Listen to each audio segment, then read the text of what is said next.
ഇത്രയും എളുപ്പത്തിൽ നിങ്ങളൊരു കടലക്കറി ഉണ്ടാക്കി നോക്കിയിട്ടുണ്ടോ? ഇല്ലെങ്കിൽ വായോ.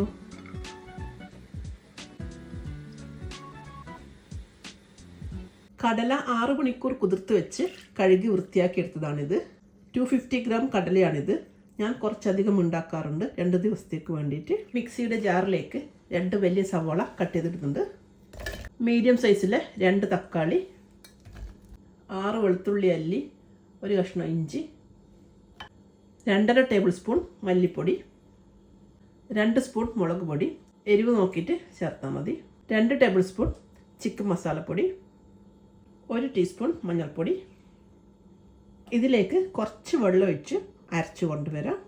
ഇതൊക്കെ ഇവിടെ നന്നായി അരച്ചു കൊണ്ടുവന്നിട്ടുണ്ട്. ചിക്കൻ മസാലയൊക്കെ ചേർത്തത് കൊണ്ട് ഈ അരപ്പിന് നല്ലൊരു മണമുണ്ട്. ഇപ്പം തന്നെ നല്ല കൊതി വരുന്ന മണമാണ്. കുറച്ച് കടല വെച്ചിട്ടാണ് ചെയ്യുന്നതെങ്കിൽ ഞാനീ പറഞ്ഞ അളവിൻ്റെ പകുതി എടുത്താൽ മതി. കുക്കർ ചൂടാകുമ്പോൾ അതിലോട്ട് കുറച്ച് ഓയിൽ ഒഴിച്ച് കൊടുക്കുന്നുണ്ട്. ഇതിലേക്ക് അരപ്പ് ഒഴിച്ചു കൊടുക്കുന്നുണ്ട്. അരപ്പൊഴിച്ച് ഇതുപോലെ ബബിൾസ് വരുമ്പോൾ ഒരു 2-3 മിനിറ്റ് ഒന്ന് വഴറ്റി കൊടുത്താൽ മതി. ആ പച്ചമണമൊക്കെ ഒന്ന് മാറിക്കിട്ടാൻ വേണ്ടിയിട്ട് ഫ്ലെയിം കൂട്ടി വെച്ച് ഒന്ന് ഇളക്കി കൊടുത്താൽ മതി. അപ്പോൾ ഇതിവിടെ കുക്കായിട്ടുണ്ട്. ഇനി ഇതിലേക്ക് കടല ചേർത്ത് കൊടുക്കാം. കുറച്ച് കറിവേപ്പില, ജാറിൽ കുറച്ച് വെള്ളം ഒഴിച്ച് കൊടുക്കാം, ആവശ്യത്തിന് ഉപ്പ്. 5 വിസിൽ വരുന്നവരെ നമുക്കിത് വേവിച്ചെടുക്കാം. കടല വെന്ത് കറിയൊക്കെ നല്ല പാകത്തിന് കുറുകി വന്നിട്ടുണ്ട്.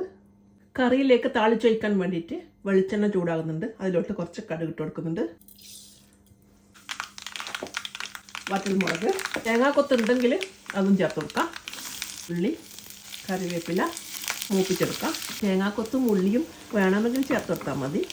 പക്ഷേ ഇത് ചേർക്കുമ്പോഴുണ്ടല്ലോ ഈ ഇടയ്ക്ക് തേങ്ങാക്കൊത്ത് ഇങ്ങനെ കടിക്കുമ്പോൾ വേറെ തന്നെ ഒരു ടേസ്റ്റാണ്. ഇതൊക്കെ ഇവിടെ മൂത്ത് വന്നിട്ടുണ്ട്. കറിയിലിട്ട് വെച്ച് കൊടുക്കാം. ഗ്രേവി കുറച്ചുകൂടെ വേണമെങ്കിൽ കുറച്ച് ചൂടുവെള്ളം ഒഴിച്ച് കൊടുത്താൽ മതി.